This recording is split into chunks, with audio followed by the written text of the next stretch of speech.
தேவன் மனிதனை அவருடைய சாயலின்படியேயும் அவருடைய ரூபத்தின்படியேயும் ஒரு ஆழமான பெரிய நோக்கத்தோடு சிருஷ்டித்தார் என்பதை இந்த நாட்களிலே நாம் விளங்கி வருகிறோம். We are understanding these days that God created man in his own image and likeness with a profound purpose. மரணம், உயிர்த்தெழுதல் என்பவைகள் மனிதனை தேவன் சிருஷ்டிக்கும் பொழுது கொடுத்த ஆசீர்வாதங்களில் ஒன்று அல்ல என்றும் அவைகள் எப்படி மனிதனுக்குள் பிரவேசித்தன என்பதை குறித்தும் கடந்த நாள் சாயங்கால வேளையில் நாம் தியானிக்கக்கூடியதாக இருந்தது. Yesterday evening we considered how death and resurrection were not initial experiences of man when he was created. We also saw how these experiences came into man. மனிதனால் மரணம் உண்டானது போல மனிதனால் உயிர்த்தெழுதலும் உண்டாயிற்று. For as by man came death, by man came also the resurrection from the dead. ஆதி மனிதனாகிய ஆதாமுக்குள் எல்லாரும் மரித்தார்கள். இப்போது கிறிஸ்து இயேசுவுக்குள் எல்லாரும் உயிர்ப்பிக்கப்பட வேண்டும். For as in the first man Adam all die, even so in Christ shall all be made alive. அப்படினால் மரணம், உயிர்த்தெழுதல் இவைகள் இரண்டும் தேவன் மனிதனுக்கு கொடுத்த ஆசீர்வாதங்கள் அல்ல. Therefore, death and resurrection are not part of God's initial blessings to man. மனிதன் ஆதி நிலவரத்திலிருந்து அவன் விழுந்து போனது நிமித்தம் தேவனால் கொடுக்கப்பட்ட மரணம் என்பது ஒரு தண்டனையாகவும் உயிர்த்தெழுதல் என்பது அவனுக்கு ஒரு மீட்புக்காகவும் கொடுக்கப்பட்ட ஒன்றாக இருக்கிறது. Death is a punishment and resurrection for the sake of man's redemption. These two experiences have been given to man as a result of the fall of man after creation. எப்படியாயினும் விழுந்து போன ஒவ்வொரு மனிதனும் உயிர்த்தெழுதலின் நம்பிக்கையை பெற்றுக்கொண்டு தேவ சித்தத்துக்கு நேராக அவனுடைய வாழ்க்கையை திருப்பி முன்னேற வேண்டியது ஒவ்வொரு மனிதன் மேலும் விழுந்த கடமையாக இருக்கு. It is the duty of every individual to realize that there is a resurrection from the dead, and realizing this he has to turn his attention and focus towards the will of God and grow thereby.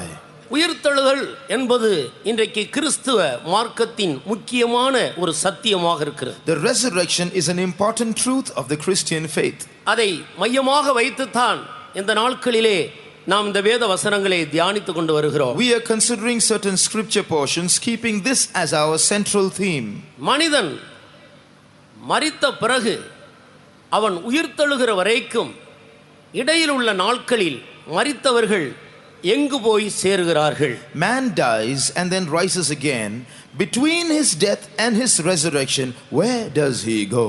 எந்த நிலவரத்தில் மரித்தாலும் மரிக்கிற எல்லோரும் ஒரே இடத்துக்கு போய் சேர்கிறார்களா என்றால் வேத வசனத்தில் அதற்கு இடம் இல்லை.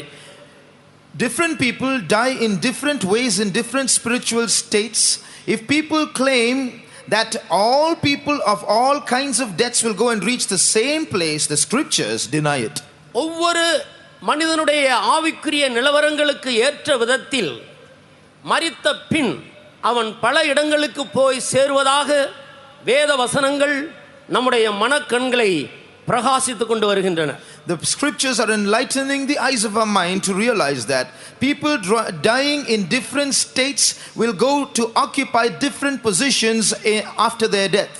மரிக்கிற மனிதர்கள் உயிர்த்தெழுகிற வரைக்கும் இப்படிப்பட்ட பல இடங்களுக்கு போகிறபடியினால் உயிர்த்தெழுதலின் கூட பல வித்தியாசங்கள் இருக்கிறது என்பதை பற்றி வேதம் நமக்கு போதிக்கிறது. As man occupies different places between his death and resurrection, there will also be distinctions in the resurrection, is what the scriptures teach us. மரிக்கிற ஒவ்வொரு மனிதனும் மரிக்கும் போது அவனுடைய ஆவிக்குரிய நிலவரம் எவ்விதத்தில் காணப்படுகிறதோ அதற்கேற்ற இடங்களில் அவர்கள் போய் சேருகிறார்கள். Each individual will reach his place depending on how he lives in his lifetime and how he dies. மரண நாள் என்ற ஒரு நாளை இந்த பூமியில் பிறக்கிற ஒவ்வொரு மனிதனுக்கும் தேவன் நியமித்திருக்கிறார். God has appointed a day of death for every individual born into this world. அது யார் யாருக்கு எப்பொழுது சம்பவிக்கும் என்பது தெரியாத ஒரு ரகசியமாக இருக்கிறது. When that day will be for each individual is an unknown mystery. மறைவானவைகள் தேவனாகிய கர்த்தருக்குரியவைகளாக The இருக்கிறது. secret things belong to the Lord. மரண நாளை தேவன் மனிதனுக்கு மறைத்து வைத்திருக்கிறார். God has hidden the day of man's death from him. இப்படி இருக்க அருமையானவர்களே, மரணம் எப்பொழுது நமக்கு வரும் என்பதை நாம் அறியாதவர்களாக இருக்கிறபடினால் எப்பொழுது வந்தாலும் அதை சந்திப்பதற்கு நாம் ஆயத்தம் உள்ளவர்களாக இருக்க வேண்டும். Beloved, we not knowing the day of our death, we have to prepare ourselves to meet death whenever it comes. மரிக்கிற மனிதர்கள் எந்த நிலவரத்தில் மரிக்கிறார்கள், அது நிமித்தம் அவர்கள் எந்த இடத்துக்கு போகிறார்கள் என்பதை இந்த சாயங்கால வேளையில் வேத வசனங்களின் ஆதாரத்தோடு நாம் விளங்கிக் கொள்வோமாக. Substantiating from the scriptures, we will understand this evening as to where people will go when they die in their various spiritual states. அதை நாம் விளங்கிக் கொண்டால் மாத்திரம்தான் உயிரோடு இருக்கிற இந்த நாட்களில் நம்முடைய ஜீவியத்தை உயர்த்தி ஒரு நல்ல மரணத்துக்குள் கடந்து போகவும் நல்ல உயிர்த்தெழுதலில் பங்கு பெறவும் நித்தியத்தில் நல்லதொரு பங்கை பெற்றுக்கொள்ளவும் அது நமக்கு உதவியாக இருக்கும். Only if we understand these things will we elevate our lives so that we might live a right life, so that we might obtain the right resurrection and occupy the right place in eternity. மரித்த பிறகு இரண்டு முக்கியமான இடங்கள் இருக்கிறதாக இன்றைய தினத்தில் நாம் சிந்தித்தோம். Yesterday we saw how after death there are two important places to go to. கர்த்தராகிய இயேசு கிறிஸ்து உயிர்த்தெழுகிற வரைக்கும் அந்த இரண்டு இடங்களும் ஒரே இடத்தில் காணப்பட்டது. Until the resurrection of Jesus Christ from the dead, these two places were in fact one. ஆனால் இயேசு கிறிஸ்து உயிர்த்தெழுந்த போது அதிலே ஆபிரகாம் மடி என்று அழைக்கப்படுகிற அந்த இடத்தை அவர் மேலே கொண்டு வந்து பரதேசி என்று பெயரிட்டார். The Lord Jesus Christ, when he rose from the dead, that place which was called Abraham's bosom, he took up and it was renamed paradise. தேவனுடைய பார்வையில் நல்ல நிலவரத்தில் மரிக்கிறவர்கள் அந்த பரதேசிக்குள்ளே கடந்து போகிறார்கள். In those who die well in God's sight, they go to that place, that good place called paradise. அதை முதலாம் வானம், இரண்டாம் வானம், மூன்றாம் வானம் என்று பிரித்து நாம் படிக்கலாம். And this paradise comprises the first heaven, the second heaven and the third heaven. தேவனுடைய பார்வையில் சரியில்லாமல் மரிக்கிற மனிதர்கள் வேதனையுள்ள ஒரு இடத்துக்கு கடந்து போகிறார்கள். அதிலேயும் மூன்று பகுதியாக காணப்படுகிறது. Those who live a life displeasing to God, they will go to another place in hell, and that also has three subdivisions. ஒன்று பாதாளம் அல்லது நரகம் என்றும், மற்றொன்று புறம்பான இருள் என்றும், மூன்றாவது அகாத பாதாளம் என்றும் அல்லது பாதாள குழி என்றும் நாம் படிக்கலாம். The first of those three places is hell or the grave, the second is the outer darkness, and the third is the bottomless pit or the hole of the pit.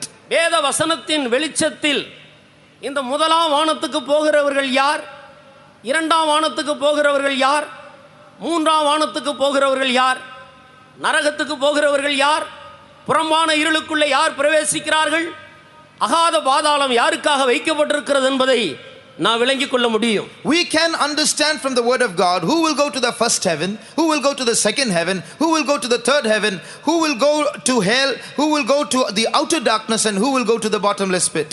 முதலாவது வேதனையுள்ள அல்லது தேவனுடைய பார்வையில் அவருக்கு பிரியமில்லாமல் ஜீவிக்கிற மனிதர்கள் போகிற இடங்களை குறித்து தியானித்து விட்டு பிறகு தேவனுக்கு பிரியமான விதத்தில் மரிக்கிறவர்கள் போகிற இடங்களை குறித்து நாம் சிந்திக்கலாம். First of all, we will meditate on those places which those who are living a life displeasing to God go to, and then we will think of those people who live a life pleasing to God, where they go to.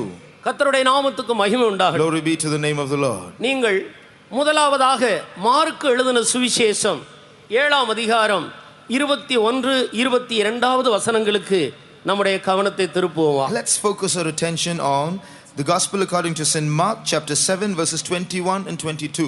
எப்படியெனில் மனுஷருடைய இருதயத்திற்குள்ளிருந்து பொல்லாத சிந்தனைகளும் விபச்சாரங்களும் வேசித்தனங்களும் கொலை பாதகங்களும் களவுகளும் பொருளாசைகளும் துஷ்டத்தனங்களும் கபடும் காமவிகாரமும் வன்கண்ணும் தூஷணமும் பெருமையும் மதிகேடும் புறப்பட்டு வரும். For from within out of the heart of men proceed evil thoughts, adulteries, fornications, murders, thefts, covetousness, wickedness, deceit, lasciviousness, and evil eye, blasphemy, pride, foolishness. பொல்லாங்கானவைகளாகிய இவைகள் எல்லாம் உள்ளத்திலிருந்து புறப்பட்டு மனிதனை தீட்டுப்படுத்துகிறது என்றும் அடுத்த வசனத்தில் நாம் படிக்கிறோம். In the next verse we read, all these evil things come from within and defile the man. எனவே மனிதனை தீட்டுப்படுத்துகிறதான அநேக பாவத்தின் வல்லமைகளை நாம் இங்கே காணக்கூடியதாக இருக்கிறது. Here we read of a list of the powers of sin that defile man. எல்லா பாவத்துக்கும் மூல காரணம் பிசாசு என்பதை நாம் அறிந்திருக்கிறோம். We know well that the root cause, the root reason for every sin is the devil. ஏனென்றால் பாவம் அவனிடத்திலிருந்து தான் புறப்பட்டு வருகிறது. For sin comes from him. அவன் பாவத்தை பிறப்பிக்கிறவனாக இருக்கிறான். He is the one who begets sin.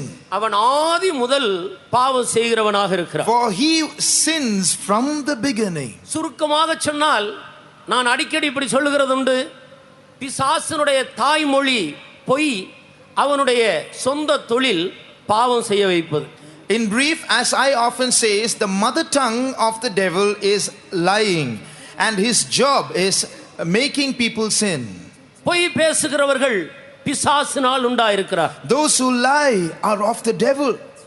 அவன் எப்பொழுது பேசினாலும் தன்னுடைய சொந்தத்தில் எடுத்து பேசுகிறான். Whenever he speaks of himself. ஆனபடியினால் தேவனால் சிருஷ்டிக்கப்பட்டதான மனிதனை தீட்டுப்படுத்துகிறதான இந்த வல்லமைகள் சாத்தானிடத்திலிருந்து புறப்பட்டு வருகிறவைகள் என்பதை தேவ ஜனங்கள் விளங்கிக் கொள்ள வேண்டும். So people of God must understand that these powers that come out of man to defile the man, they proceed from Satan. வெளிப்படுத்தின விசேஷம் 21ஆம் அதிகாரம் 27வது வசனத்தில் நாம் வாசிக்கும் பொழுது, தீட்டுள்ளதும் அருவருப்பையும் பொய்யையும் நடப்பிக்கிற ஒன்றும் அந்த நகரமாகிய பரிசுத்த நகரத்திலே பரலோகத்தில் பிரவேசிப்பதில்லை என்று தெளிவாக நாம் படிக்கிறோம். In Revelation 21:27 we read clearly, and there shall in no wise enter into it anything that defileth, neither whatsoever worketh abomination or maketh a lie. ஆனபடியினால் இங்கே மனிதனை தீட்டுப்படுத்துகிற இந்த எல்லா வல்லமைகளும் ஒரு மனிதனை தேவன் வாசமாயிருக்கிற அந்த பரலோகத்துக்கு கொண்டு போக விடாதபடி அதிலிருந்து அவனை அகற்றி விடுகிறவைகளாக இருக்கிறவைகள் என்பதை நாம் விளங்கிக் கொள்ள வேண்டும். So we must understand that all these sins and powers that attempt to defile man, attempt to make man swerve from his destination towards heaven. இங்கே சொல்லப்பட்டிருக்கிறதான இந்த பாவங்களில் ஏதாயிலும் ஒன்றினால் ஒரு மனிதன் தீட்டுப்பட்டு இருந்தாலும் அவன் தீட்டுப்பட்டவனே. If a man is defiled by any one of these enlisted sins, he is defiled. இவைகள் எல்லாம் வேறு எங்கிருந்து மனிதனுக்குள் வருகிறவைகள் அல்ல, மனிதனுடைய இருதயத்துக்குள் இருந்தே புறப்படுகிறவைகளாக இருக்கிறது. All these sins do not proceed from the outside into man, they come from within man himself. என்றைக்கு ஆதி மனிதன் பாவம் செய்தானோ அன்று முதல் மனிதனுக்குள்ளே பாவம் பிரவேசித்து விட்டது. அது அவனுடைய அஸ்திவாரமாக காணப்படுகிறது. From the day man sinned, the first man sinned, from that day onwards sin entered and found its residence into man, and sin has been his foundation. ஆனபடியினால் பாவங்கள் வெளியிலிருந்து உள்ளே வருகிறவைகள் அல்ல, உள்ளத்திலிருந்தே புறப்படுகிறவைகள் என்பதை நாம் விளங்கிக் கொள்ள வேண்டும். So we must understand that sin does not go in from without, they come out from within. பாவம் செய்கிறவர்கள் நான் பாவம் செய்வதற்கு காரணம் மற்றவர்கள் என்று நாம் சொல்லக்கூடாது. நானே காரணம், நான் தான் பாவி என்று ஒத்துக்கொள்ள வேண்டியது அவசியமாக இருக்கிறது. Therefore those who commit sin should not point to outward factors or reasons for their sin. They should admit saying, I am the reason for my sin, I am a sinner.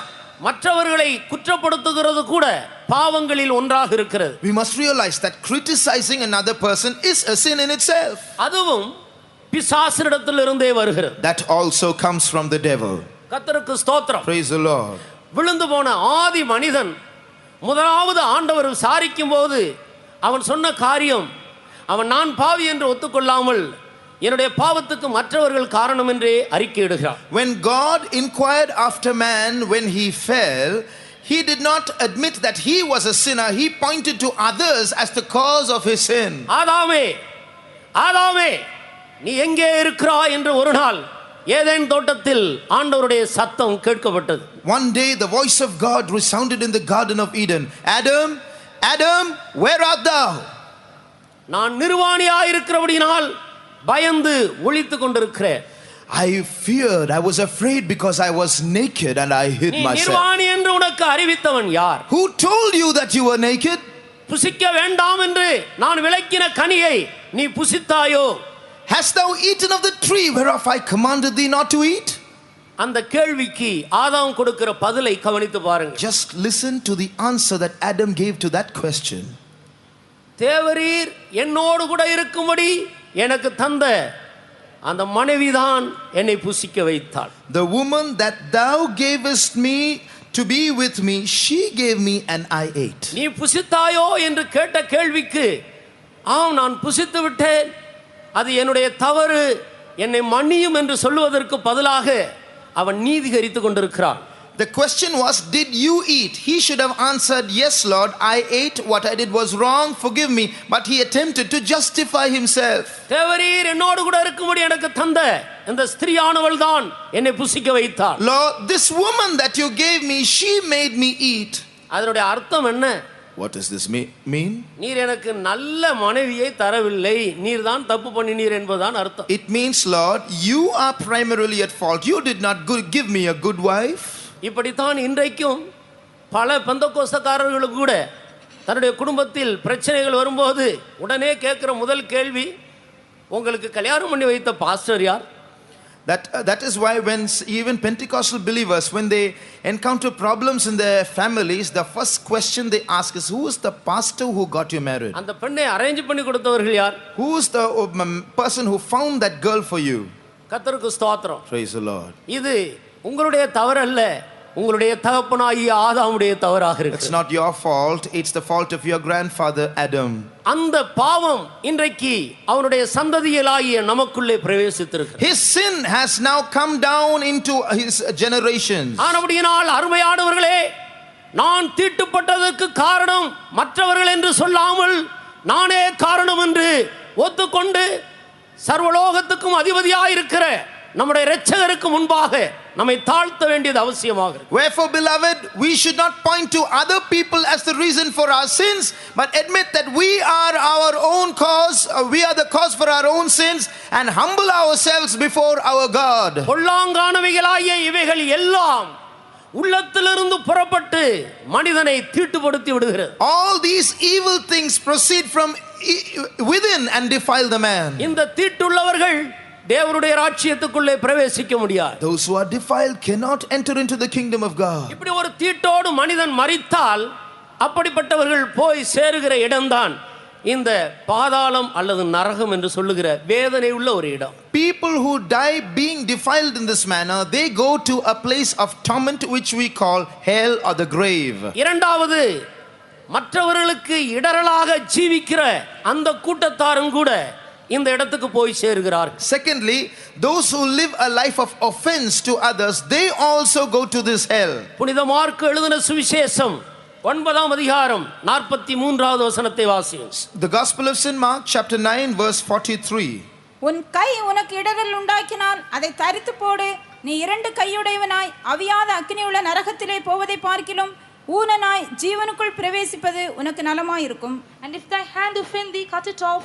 It is better for thee to enter into life maimed than having 2 hands to go into hell, into the fire that never shall be quenched. அதற்கு முந்தின பிந்தின வசனங்களை வாசித்தால் இன்னும் நாம் சற்று தெளிவாக விளங்கிக் கொள்ளலாம். We can make things more clear if you read the preceding and succeeding verses. எப்படியானாலும் மற்றவர்கள் இடறி போவதற்கு நாம் காரணமாக இருந்தால் அப்படிப்பட்டவர்கள் அவியாத அக்கினிக்குள்ள பிரவேசிக்க வேண்டும். The crux of the matter is that we should not be an offense to others. Such people will go and inherit unquenchable fire. நீ பாவியாக இருந்தால் பாவம் செய்ய வேண்டும் என்ற ஆசை உனக்கு இருக்குமானால் அது உன் மட்டும் இருக்கட்டும், அடுத்தவர்களும் அந்த பாவத்துக்கு உடந்தையாகும்படி அவர்கள் இடறி போக நீ காரணமாக இருக்காதே. If you sin, if you have a desire to sin, let that desire be within you. Don't be a reason to create sin in others. Don't tempt others to sin. உனக்கு சினிமா பார்க்க வேண்டும் என்ற விருப்பம் இருந்தால் அது உன் மட்டில் இருக்கட்டும். உன்னுடைய மனைவியை கட்டாயம் பண்ணாதே. If you have an innate desire to watch films, let it be with you. Don't compel your wife to join you. நீ டிவி பார்க்க வேண்டும் என்ற விருப்பம் இருந்தால் அது உன் மட்டில் இருக்கட்டும். உன்னுடைய பிள்ளைகளை கட்டாயம் பண்ணாதே. If you have a desire to watch the television, let it be within you. Don't compel your children to do so. கர்த்தருக்கு ஸ்தோத்திரம். Praise the Lord. இது போலதான் சகல பாவங்களும். This is the same with every sin. மற்றவர்கள் இடறி போவதற்கு காரணமாக இருக்கிற சகோதரனே, சகோதரியே, நீ மரித்தாயானால் நீ போய் சேருகிற இடம் இப்படிப்பட்ட ஒரு வேதனையுள்ள இடமாக இருக்கிறது. Brother, sister, if you are the cause of offense to any other person, causing them to sin, this place is the place that you will go to, hellfire. உயிர்த்தெழுகிற வரைக்கும் நீ அங்கே வாதிக்கப்பட்டு கொண்டிருக்க வேண்டும். You will be tormented there till the resurrection. ஆனபடியால் உயிர்த்தெழுதலிலே ஒரு விடுதலை கிடைக்கும் என்று எண்ண வேண்டாம். That does not mean that at the resurrection you will be delivered. சற்று நேரத்துக்கு பிறகு அதையும் கூட நாம் சிந்திக்கலாம். உயிர்த்தெழுந்த பிறகு இன்னும் மகா கொடிய ஒரு வேதனைக்குள்ளாக நித்தியமாக போய் சேர வேண்டியதாக. We are going to see a little later how after resurrection you are going to go to a worse place. மரித்ததற்கு பிறகு என்ன சம்பவிக்கிறது என்பதை அநேகர் அறியாமல் இருக்கிறபடியினால்தான் அவர்களுடைய இருதயம் இன்னும் பாவம் செய்யும்படி அவர்களுக்குள்ளே துணிகரத்தை கொடுக்கிறது. Because people do not have a proper understanding about what happens after death, people have become daring, they have become presumptuous to commit sin. மூன்றாவதாக அநியாயக்காரர் என்ற இன்னொரு கூட்டத்தாரை குறித்து பரிசுத்த பவுல் 1 கொரிந்தியர் 6ஆம் அதிகாரத்தில் தெளிவாக எடுத்து எழுதுகிறார். In 1 Corinthians chapter 6 we read of another group of people who are called the unrighteous. 9-10 வசனங்களை வாசிக்கலாம். Verses 9 and 10. அநியாயக்காரர் தேவனுடைய ராஜ்யத்தை சுதந்தரிப்பதில்லை என்று அறியீர்களா? வஞ்சிக்கப்படாதிருங்கள். வேசி மார்க்கத்தாரும் விக்கிரக ஆராதனைக்காரரும் விபச்சாரக்காரரும் சுய புணர்ச்சிக்காரரும் ஆண் புணர்ச்சிக்காரரும் திருடரும் பொருளாசைக்காரரும் வெறியரும் உதாசீனரும் கொள்ளைக்காரரும் தேவனுடைய ராஜ்யத்தை சுதந்தரிப்பதில்லை. Know ye not that the unrighteous shall not inherit the kingdom of God? Be not deceived, neither fornicators, nor idolaters, nor adulterers, nor effeminate, nor abusers of themselves with mankind, nor thieves, nor covetous, nor drunkards, nor revilers, nor extortioners shall inherit the kingdom of God. இப்பொழுது நான் வாசிக்க கேட்டதான இந்த பாவங்கள் ஒரு மனிதனை அநியாயக்காரன் என்று தீர்த்து அவர்களை தேவனுடைய ராஜ்யத்துக்கு அந்நியராக மாற்றி விடுகிறது. If a man is guilty of the sins that we just read of, the Bible calls him an unrighteous man and pronounces him guilty and rejects him. நாம் செய்கிற பாவங்கள் மற்றவர்களுக்கு தெரியவில்லையே, தெரியாதே என்று எண்ண வேண்டாம். Don't think nobody else knows the sins that you commit. வானத்தின் உயரமும் சமுத்திரத்தின் ஆழமும் ஆண்டவருடைய பார்வையிலே வெளியரங்கமாயிருக்க மனிதனுடைய இருதயம் எத்தனை அதிகமாய் அப்படி காணப்படுகிறது. The heights of the heavens and the depths of the seas being naked and open before God, how much more clear will be the depths of the heart of man. ஒவ்வொரு நாளும் மனிதனுடைய அந்தரங்கமானதும் வெளியரங்கமானதுமான சகல கிரியைகளையும் தேவன் எழுதி கொண்டே வருகிறார். God is recording and documenting every deed and every thought in the depth of the heart of man and in the face of the heart of man. பரலோகத்திலே 5 புத்தகங்கள் இருக்கிறதாக வேதம் நமக்கு போதிக்கிறது. The Bible teaches us that there are 5 books in heaven. ஒன்று ஜீவ புத்தகம். One is the book of life. ரட்சிக்கப்பட்ட அனைவருடைய பெயர்களும் அதிலே எழுதப்படுகிறது. The names of all those who are saved are written there. இரண்டாவது ஆட்டுக்குட்டியானவருடைய ஜீவ புத்தகம். Secondly is the book of life of the lamb. அபிஷேகம் பெற்ற எல்லா தேவ ஜனங்களுடைய பெயர்களும் அதிலே பதிக்கப்படுகிறது. The names of all those who are spirit baptized are recorded there. மூன்றாவதாக ஞாபக புத்தகம். Thirdly, the book of remembrance. கர்த்தருக்கு பயப்படுகிறவர்களும் அவருடைய நாமத்தை தியானிக்கிறவர்களும் செய்கிற சகல கிரியைகளையும் அவர்களுக்கு தக்க பிரதிபலனை கொடுக்கும்படியாக தேவன் அதிலே எழுதி கொண்டு வருகிறார். Those who fear the name of the Lord and those who make remembrance, those who think upon his name, that they might be given the due reward, their names are recorded in this book. நான்காவதாக ஒவ்வொரு மனிதனுக்காகவும் வைக்கப்பட்டிருக்கிற பொதுவான புஸ்தகங்கள். There are also general books written down, kept for every man. நீங்கள் வெளிப்படுத்தின விசேஷம் 20ஆம் அதிகாரம் கடைசி பகுதியிலே நியாய தீர்ப்பின் போது நடக்கிற சம்பவத்தை எடுத்து வாசிக்கிற வேளையில் அந்த பொதுவான புஸ்தகங்கள் திறக்கப்பட்டன என்றும் அவைகளில் எழுதப்பட்டதின்படியே நியாய தீர்ப்பு அடைந்தார்கள் என்றும் தெளிவாக நாம் காண்கிறோம். Revelation chapter 20 verse 12 says, and the books were opened, which means the general books about every individual were opened and they were judged about according to what was written therein.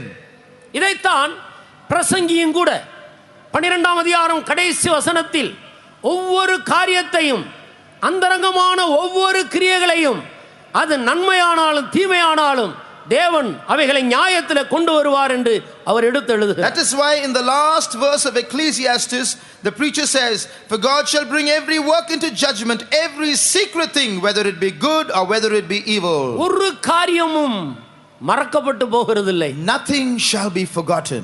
ஆனபடியினால் அருமையான சகோதரனே, wherefore beloved brother, உன்னை அநியாயக்காரனாக தீர்த்து தேவனுக்கும் தேவனுடைய ராஜ்யத்துக்கும் அந்நியனாக புறம்பே தள்ளி போடுகிறதான இந்த பாவங்களுக்கு நம்மை விலக்கி காத்துக்கொள்வோமா? Let us therefore keep away from these sins that will make you an unrighteous person and make you a stranger to God and to the kingdom of God. ஆனபடியினால் ஒளிப்பிடத்தில் செய்கிறதான மறைவான பாவங்களும் ஆண்டவருடைய பார்வையிலே சூரிய வெளிச்சத்தில் காணப்படுகிறது போல் அவர் காண்கிறார். Wherefore God sees every secret sin as though he is seeing it in broad daylight. அடுத்ததாக கலாத்தியருக்கு எழுதின நிருபம் 5ஆம் அதிகாரம் 19வது வசனத்தில் மாமிசத்தின் கிரியைகள் வெளியரங்கமாக இருக்கின்றன என்று ஒரு பெரிய பாவ பட்டியலை நாம் பார்க்கிறோம். இப்படிப்பட்டவைகளை செய்கிறவர்கள் கிறிஸ்துவின் ராஜ்யத்துக்கு அந்நியராக இருக்கிறார். After that, in Galatians 5 verses 19 onwards, we see a great list of sins there. Those who do these things also will not go to the kingdom of God. மாம்சத்தின் கிரியைகள் வெளியரங்கமாயிருக்கின்றன. அவையாவன விபசாரம், வேசித்தனம், அசுத்தம், காமவிகாரம், விக்கிரகாராதனை, பில்லி சூனியம், பகைகள், விரோதங்கள், வைராக்கியங்கள், கோபங்கள், சண்டைகள், பிரிவினைகள், மார்க்கபேதங்கள், பொறாமைகள், கொலைகள், வெறிகள், களியாட்டுகள் முதலானவைகளே.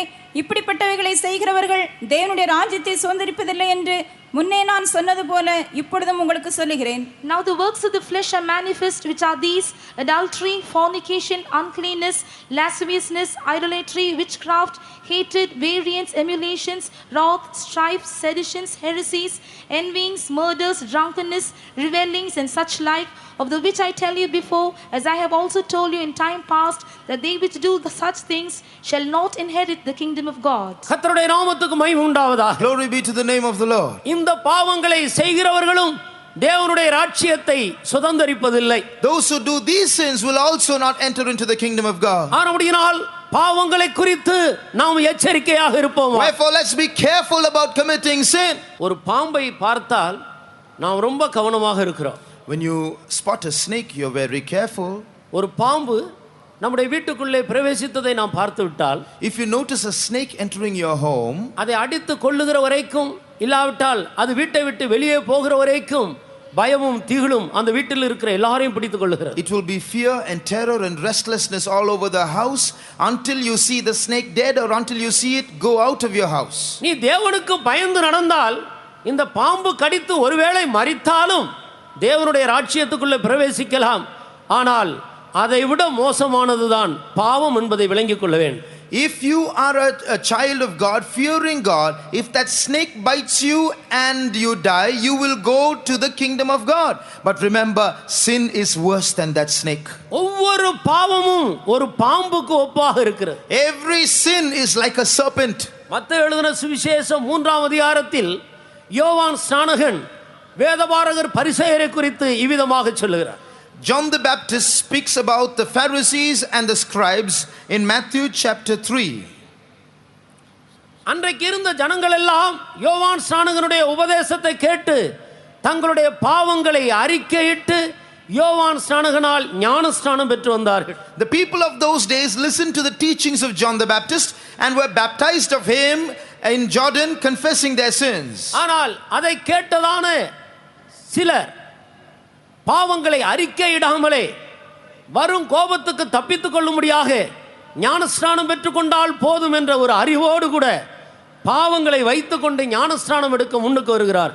But amongst them was a group of people who came to take water baptism without confessing their sins, hoping that by taking baptism they can escape the wrath to come. அப்பொழுதுதான் யோவான் ஸ்நானகன் அவர்களை பார்த்து இவ்விதமாக அழைக்கிறார். Then John the Baptist looked at them and said this. விரியம்பாம்பு குட்டிகளே, வரும் கோபத்துக்கு தப்பித்துக் கொள்ளும்படி உங்களுக்கு வகை காட்டினவன் யார்? O ye little vipers, who has warned you to flee from the wrath to come? மனிதர்களை பார்த்து விரியம்பாம்பு குட்டிகளே என்று அழைக்கிறார். Looking at human beings, he calls them little vipers. காரணம் என்ன? What's the reason? அவர்கள் பாவங்களை உள்ளே வைத்திருக்கிறார்கள். They had kept sin in their heart. நம்ம எல்லாருக்கும் தெரியும் பாம்புக்கு ஒரு சுபாவம் இருக்கிறது. We all know the nature of a snake. அது தன்னுடைய சட்டையை கலட்டும், ஆனால் தனக்குள்ள இருக்கிற விஷத்தை அது கலட்டுகிறது. It will even remove its skin, but it will never remove its venom. அதுபோல மாமிச அழுக்கை நீக்குகிறதற்கு ஒப்பாக இவர்கள் ஏதோ ஒரு ஞானஸ்நானம் எடுக்க வருகிறார்கள் அல்லாமல் உள்ளே இருக்கிற பாவங்களை அறிக்கையிடுகிறது. So also these people were trying to put away the filthiness of their flesh by trying to take water baptism, but the sin inside they did not confess. நான் 1983 வருடத்தில் திருப்பத்தூரில் ஊழியம் செய்து கொண்டிருந்தேன். I was serving God in Tirupattur in the year 1983. பல ஜனங்கள் சத்தியத்தை கேட்டு மனம் திரும்பி ஞானஸ்நானம் எடுத்து நம்மோடு சேர்ந்து கொண்டிருந்தார். All kinds of people were listening to the truth, repenting and taking water baptism and joining us. இதை கேள்விப்பட்ட உடனே மற்ற பெயர் கிறிஸ்தவர்கள் சபையிலிருந்தும் சிலர் நம்மோடு சேர வந்தார். When this came abroad, some people belonging to nominal Christian denominations also joined us. நீங்கள் முழுக்கு ஞானஸ்நானத்துக்காகத்தானே அந்த பெந்தகோஸ்த கோயிலுக்கு போகிறீர்கள்? They said, you are going to this Pentecostal church just for the sake of immersion baptism, isn't it? அந்த ஞானஸ்நானத்தை நாங்களே கொடுத்து விடுகிறோம் என்று சொல்லி அங்கே ஒரு தொட்டி கட்டி அங்கே ஞானஸ்நானம் கொடுக்க ஆரம்பித்தார். And they said, why? Then we will give you that immersion baptism. So they built a tank and started giving immersion baptism. ஞானஸ்நானம் எடுக்கிறது அல்ல ஒரு முக்கியமான விஷயம். Taking baptism, that is not the important thing. மனம் திரும்பி பாவ மன்னிப்பை பெற்று பாவங்களை அறிக்கையிட்டு பாவ மன்னிப்பின் நிச்சயத்தோடு ஞானஸ்நானம் பெற வேண்டும். Repenting, confessing your sins, having the assurance that your sins are forgiven, you should take water baptism. இல்லாவிட்டால் விரியம்பாம்பு குட்டிகளுக்கு ஒப்பாக இருப்போம். Otherwise you will be a generation of vipers. ஆனபடியினால் பிரியமானவர்களே, Wherefore beloved, ஒவ்வொரு பாவமும் ஒவ்வொரு பாம்புக்கு ஒப்பாக இருக்கிறது. every sin is like a serpent. ஒரு பாம்பு வீட்டுக்குள் இருக்கிறதை நாம் சம்மதிக்கிறது இல்லையே.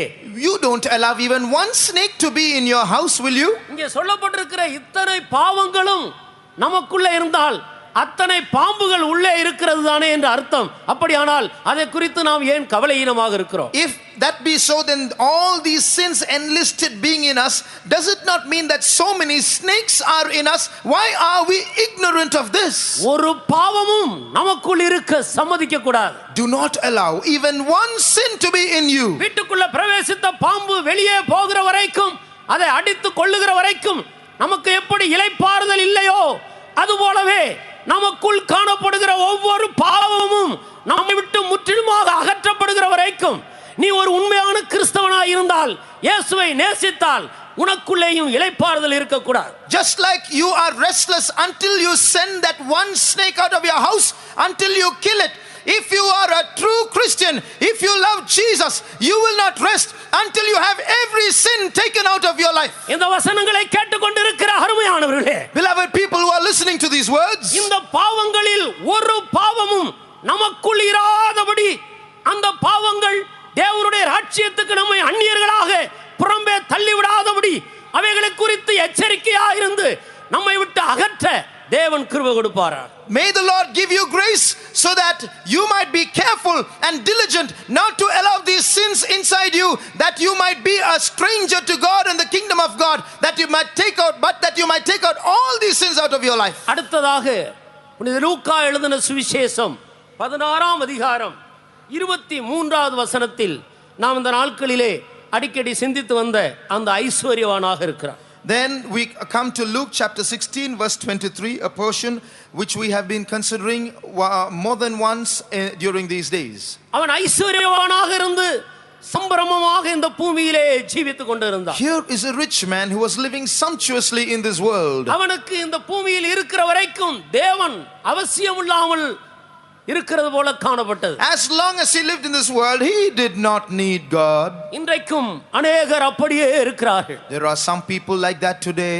நல்ல வசதியான வீடு இருக்கிறது, Comfortable homes, நல்ல தொழில், நல்ல வியாபாரம், நல்ல உத்தியோகம் இருக்கிறது, good job, good business, good occupation, ஆடம்பரமான நல்ல வஸ்திரங்கள் இருக்கிறது, fashionable clothes, சம்பிரமமான நல்ல ஆகாரம் உண்டு, luxurious delicacies, நல்ல பிள்ளைகள் இருக்கிறார்கள், good children, நல்ல குடும்ப அமைப்பு இருக்கிறது, the family setup is all well, நல்ல நண்பர்கள் இருக்கிறார்கள், good friends, நல்ல உறவினர்கள் இருக்கிறார்கள், good relatives, பொழுதுபோக்கும்படி அநேக விளையாட்டு கருவிகள் இருக்கிறது, and a lot of games for leisure. ஓரிடத்திலிருந்து இன்னொரு இடத்துக்கு பிரயாணம் பண்ணுவதற்கு நல்ல வாகன வசதிகள் இருக்கிறது, good modern vehicles to make your journeys. ஒருவேளை வியாதி வந்தால் அதை நன்றாக கவனிப்பதற்கு ஃபேமிலி டாக்டர்ஸ் இருக்கிறார்கள், good family doctors to attend to you in case you fall sick. என்ன குறைவு இருக்கிறது? What do you lack? தேவன் எதற்காக? What do you need God for? அவர்களுக்கு தேவன் அவசியமில்லாமல் போய் விடுகிறார். They don't need God. இப்படித்தான் இந்த ஐஸ்வரியவானும் கூட இருந்திருக்க வேண்டும். This rich man lived like this.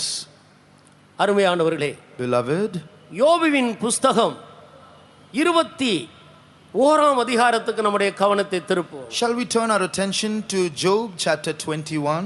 யோபுவும் கூட ஒரு பெரிய ஐஸ்வரியவானாக இருந்தார். Job was also a rich man. அவனுடைய குடும்பத்திலும் ஒரு குறைவு இல்லை. His family also had everything in abundance. ஊத்ஸ் தேசத்திலே அவனைப் போல ஒரு பெரிய மனிதன் வேறு யாரும் கிடையாது. In this land of Luz, there was no one who was greater than him. அந்த தேசத்தில் அவன்தான் விசேஷமான ஒரு மனிதனாக காணப்படுகிறான். And in that land he was the greatest of people. ஆனால் அவனோ நாள்தோறும் தேவனுக்கு பயந்து பொல்லாப்புக்கு விலகி தன்னுடைய ஜீவியத்தையும் தன்னுடைய குடும்பத்தாருடைய ஜீவியத்தையும் குறித்து கவனம் உள்ளவனாக இருக்கிறான். But every day he abstained from evil and feared to commit evil and also maintained his family in the same way. அதே நாட்களில் அதே தேசத்தில் யோபுவினுடைய பார்வையிலே இன்னொரு கூட்டத்தார் ஜீவித்துக் கொண்டிருக்கிறார்கள். In those days, in the same place where Job was, there was another group of people whom Job observed. 21ஆம் அதிகாரம் 7வது வசனத்திலிருந்து சில வசனங்களை வாசியுங்கள். Job chapter 21 verse 7 onwards. துன்மார்க்கர் ஜீவித்து விருத்தராகி வல்லவராவானேன், அவர்களோடும் கூட அவர்கள் சந்ததியார் அவர்களுக்கு முன்பாகவும் அவர்கள் பிள்ளைகள் அவர்கள் கண்களுக்கு முன்பாகவும் திடப்படுகிறார்கள். அவர்கள் வீடுகள் பயமில்லாமல் பத்திரப்பட்டிருக்கும். தேவனுடைய மிலாறு அவர்கள் மேல் வருகிறதில்லை. அவர்களுடைய எருது பொலிந்தால் வீணாய் போகாது. அவர்களுடைய பசு சினை அழியாமல் ஈனுகிறது. அவர்கள் தங்கள் குழந்தைகளை ஒரு மந்தையை போல வெளியே போக விடுகிறார்கள். அவர்கள் பிள்ளைகள் குதித்து விளையாடுகிறார்கள். அவர்கள் தம்புரையும் சுரமண்டலத்தையும் எடுத்து பாடி கிண்ணறத்தின் ஓசைக்கு சந்தோஷப்படுகிறார்கள். அவர்கள் செல்வவான்களாய் தங்கள் நாட்களை போக்கி ஒரு க்ஷணப்பொழுதிலே பாதாளத்தில் இறங்குகிறார்கள். ஒரு க்ஷணப்பொழுதிலே பாதாளத்தில் இறங்கி விடுகிறார்கள். They do all this and in a moment they go down to the grave. இவர்கள் மற்றவர்களுக்கு ஏதாயிலும் தவறு செய்ததாக இந்த வசனங்களில் நாம் காண்கிறோமா? Do these verses say that these people did any harm to others? அவர்கள் செல்வவான்களாய் ஜீவிக்கிறார்கள். They were rich. அவர்களுடைய பிள்ளைகள் குதித்து விளையாடுகிறார்கள். Their children would hop about and play. அவர்களுடைய பசு சினை அழியாமல் ஈனுகிறது. Their cows and buffaloes would yield good yield. அவர்களுடைய பிள்ளைகளை ஒரு மந்தையை போல போக விடுகிறார்கள். They would allow their children to go about like a flock. அவர்களுக்கு ஒரு குறைவும் இல்லை. No shortages at all. ஆனால் மரிக்கிற நேரம் வரும்போது, But when the point of death comes, க்ஷணப்பொழுதிலே மரித்து பாதாளத்தில் இறங்கி விடுகிறார். in a moment they are brought down to hell. ஐஸ்வரியவான்களே கேளுங்கள். Listen, O rich people. உங்களுக்கு வரப்போகிற நிர்பந்தத்து நிமித்தம் நீங்கள் அழ வேண்டிய ஒரு காலத்தில் வந்திருக்கிறீர்கள். You have come to a time where you have to weep and lament because of the great misery that you are going to face. நீங்கள் தேவனுக்கு பயந்து அவருடைய கற்பனைகளை கைக்கொண்டு நடக்க வேண்டும். You have to fear God and keep His commandments. ராயனுடையதை ராயனுக்கு செலுத்த வேண்டும். Render unto Caesar the things which are Caesar's. அரசாங்கத்துக்கு செலுத்த வேண்டிய வரிகளை செலுத்தாமல் ஏமாற்றக்கூடாது. Don't try to fool the government by not giving what they have to get. நீங்கள் தேவனுடைய கற்பனைகளை கைக்கொள்ளும்படியாக உங்களுடைய கவனத்தை திருப்ப வேண்டும். You have to be careful to keep God's commandments. இல்லாவிட்டால் சனப்பொழுதிலே பாதாளத்தில் இறங்க வேண்டிய ஒரு நேரம் வந்து கொண்டிருக்கு. Otherwise, a time is coming when in a moment you will be brought down to the grave. தேவன் உங்களை நேசிக்கிறபடியினால் தன்னுடைய ஜீவனுள்ள தேவ வசனங்களை கொண்டு உங்களை எச்சரிக்கிறார். Because God loves you, He is warning you through His words of life. இந்த கூட்டத்தார் எல்லாரும் நரகம் என்று வேதனைப்படுகிற அந்த இடத்துக்குள்ளே பிரவேசிக்கிறார். All these groups of people will go to that place of pain called hell. இதே வசனத்தில் இன்னொரு கூட்டத்தாரையும் குறித்து நாம் பார்க்கிறோம். In the same verse you read of another group of people. அவர்கள் தம்புருவையும் சுரமண்டலத்தையும் எடுத்து பாடி கிண்ணறத்தின் ஓசைக்கு சந்தோஷப்பட்டு ஜீவிக்கிறார். They take the timbrel and harp and rejoice at the sound of the organ. ஏசாயா தீர்க்கதரிசன புத்தகத்திலேயும் கூட இதை குறித்து நான் வாசிக்கிறோம். You read about this again in the book of Isaiah, the prophet. 14ஆம் அதிகாரத்தில் நாம் அதை வாசிக்கிறோம். Chapter 14.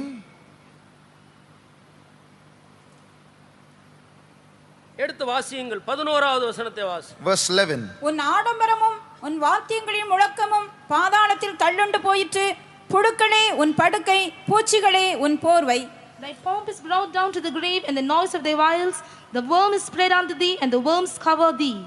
கிண்ணறத்தின் ஓசைக்கும் பலவிதமான வாத்திய கருவிகளின் ஓசைக்கும் செவி கொடுத்து அதிலே மகிழ்ந்து தேவனை மறந்து அவருடைய கற்பனைகளை புறம்பாக்கி ஜீவிக்கிறவர்களுடைய முடிவும் இந்த பாதாளம் என்று சொல்லப்பட்டிருக்கு. So this hell is the end of people who forget God and start dancing to all kinds of music. அதே நேரத்தில் தாவீது ஒவ்வொரு நாள் அதிகாலையிலும் வீணையே சுரமண்டலமே விழியுங்கள், நான் அதிகாலையில் விழிப்பேன் என்று சொல்லி வாத்திய கருவிகளை எடுத்து தேவனை ஆடி பாடி துதித்து மகிமைப்படுத்துகிறார். At the same time King David said, rise up O viol, rise up O harp, yea I will rise up early. He took the musical instruments and sang and danced before God early in the morning. உங்களுடைய வாத்திய கருவிகளை தெய்வத்தை மகிமைப்படுத்துகிறதற்காக பிரயோஜனப்படுத்துங்கள். Use your musical instruments to glorify God. இல்லாவிட்டால் அவர்களும் பாதாளத்தில் இறங்கக்கூடிய கூட்டங்களில் ஒரு கூட்டமாக காணப்படுவார்கள். Otherwise they will be one of those groups that go down to hell. அங்கே புழுக்களே அவர்களுடைய படுக்கையாக இருக்கிறது. The worms will be their bed there. பூச்சிகள் அவர்களுடைய போர்வையாக இருக்கிறது. And the worms will cover them and be a blanket for them. இன்றைக்கு வசதியான கட்டில்களிலே நாம் படுக்கிறோம். Now we sleep on comfortable mattresses. உயர்ந்த மெத்தைகளை உபயோகப்படுத்துகிறோம். Thick foam. நல்ல போர்வைகளை உபயோகப்படுத்துகிறோம். Good counterpanes and sheets. அது தவறு அல்ல. That's not wrong. உபயோகப்படுத்தி கொண்டு உன் தேவனை மகிமைப்படுத்தி ஜீவிப்பாயா. Use them but live to glorify your God. தேவனை மறந்து அவருடைய கற்பனைகளை புறம்பாக்கி நீ இவைகளிலே திருப்தியா இருந்தால் கடைசியாக நீ போகிற பாதாளத்தில் பூச்சிகளே உன் படுக்கையும் அங்கே இருக்கிற புழுக்களே உனக்கு போர்வையாக மாறிவிடும். If you forget God, abstain from keeping his commandments and roll about in these comforts and luxury, a time will come you will go down to hell and the worms will be your bed and the insects will cover you. ஒரு நிமிடம் கூட நீ இளைப்பாற முடியாது. You will have no rest even for a moment in that bed. இந்த தீர்க்கதரிசன வசனங்களை கேட்கிறவர்களும் வாசிக்கிறவர்களும் கைக்கொள்ளுகிறவர்களும் பாக்கியவான்களாக இருப்பார்களா. Blessed are they that hear these words of prophecy and those who read them and those who keep them. ஏனென்றால் வானத்திலிருந்து பெய்கிற மழை பூமியை நனைத்து விதைக்கிறவனுக்கு விதையையும் புசிக்கிறவனுக்கு ஆகாரத்தையும் கொடுக்கிறது எப்படியோ தேவனுடைய வாயிலிருந்து வரும் வசனமும் அனுப்பப்பட்ட காரியம் ஆகும்படி வாய்க்கும். As the rain cometh down and the snow from heaven and returneth not empty but gives seed to the sower and bread to the eater, so shall my word be that proceedeth out of my mouth, it shall not return unto me void. இந்த வேத வசனங்களை எங்கிருந்து கேட்டுக்கொண்டிருந்தாலும் சரி கேட்டுக்கொண்டிருக்கிறவர்கள் பாக்கிய பாக்கியவான்கள். இந்த வேத வசனமானது அனுப்பப்பட்ட நோக்கத்தை அவர்களிலே நிறைவேற்றி தேவனுடைய ராஜ்யத்துக்குரியவர்களாக மாற்றுவதாக. No matter from where you are listening to the word of God, if you listen, blessed are you. May these words work in you and make you worthy for the kingdom of God. கர்த்தருடைய நாமத்துக்கு மகிமை உண்டாகட்டும். Glory be to the name of the Lord. அடுத்ததாக இரண்டாவது ஒரு இடம் உண்டு, அதுதான் புறம்பான இருள். Secondly, there's another place called the outer darkness. இந்த இடத்துக்கு போகக்கூடியவர்கள் யார்? Who are those who go to this place? அவர்களை குறித்து வேதம் என்ன சொல்லுகிறது? What does the Bible speak about them? மத்தேயு எழுதின சுவிசேஷம் 8ஆம் அதிகாரம் 12வது வசனத்தை வாசி. Matthew chapter 8 verse 12. ராஜ்யத்தின் புத்திரரோ புறம்பான இருளிலே தள்ளப்படுவார்கள், அங்கே அழுகையும் பற்கடிப்பும் உண்டாயிருக்கும் என்று உங்களுக்கு சொல்லுகிறேன் என்றார். But the children of the kingdom shall be cast out into outer darkness, there shall be weeping and gnashing of teeth.